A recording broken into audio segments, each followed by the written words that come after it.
What's up everyone, this is Justin with Forbes Hever and Wallace. We are not in the test kitchen today, we are in my home office for another quick educational video. And this one is going to be quick because I need to get to the store to buy toilet paper. Even though our industry has been hit pretty hard by the coronavirus pandemic, one thing we have seen a high demand for is thermometers. So what I wanted to do is take a second to explain the difference between digital thermometers, infrared thermometers, and thermocouples, because there is a difference, and buying the right one can make sure that you are safe and serving food at the correct temperature. First up is infrared thermometers. Now, infrared thermometers are surface temperature thermometers, and what that means is that they take the temperature of the surface. They also have an accuracy typically plus or minus 4 degrees, and they have a temperature range from negative 70 degrees Fahrenheit to about 900 degrees Fahrenheit. Now, these are ideal for taking the surface temperature of griddles, of pizza oven decks, of large cuts of meat that are refrigerated or in a frozen state. They are not ideal for temping things that have depth, such as a soup well or cooked food such as chicken breast, because it only reads the surface temperature, not the internal temperature. Next up are digital thermometers. Now, digital thermometers we're all very familiar with, but they are not the end-all be-all. Although they take the internal temperature of food, it's important to remember a couple of things.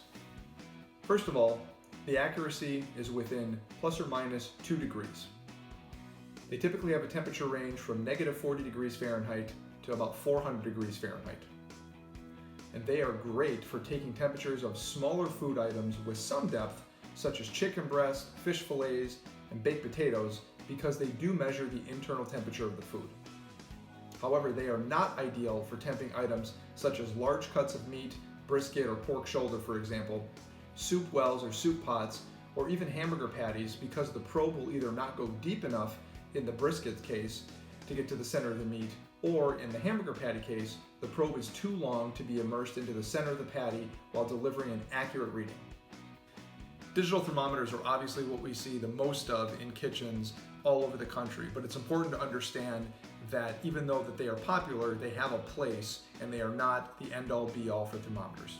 The third type of thermometer I wanted to talk about is called the thermocouple. Now, these are handheld bases. They're typically the size of your cell phone, and they have the ability to attach and detach a variety of different probes. Of the three categories that we are talking about, these are by far the most accurate, as they have an accuracy within plus or minus 0.5 degrees.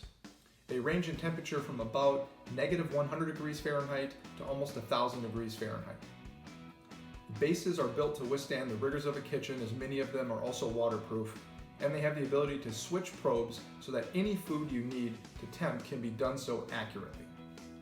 You can use this to temp soup wells or soup pots by attaching a probe that looks like a fishing line, and you can drop it in the soup well or soup pot to ensure that the probe goes all the way down into the middle of the soup so you get an accurate internal temperature reading.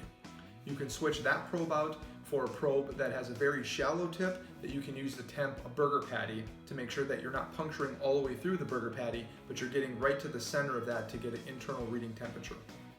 And then you can swap it out for a probe that looks something like a digital thermometer to temp things such as chicken breast or fish fillet or baked potatoes like we talked about before.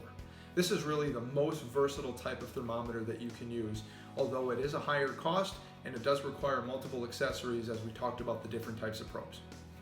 All right, my time is up. Off to the store to buy toilet paper. I hope this was educational and helpful. Stay safe, and we'll see you soon.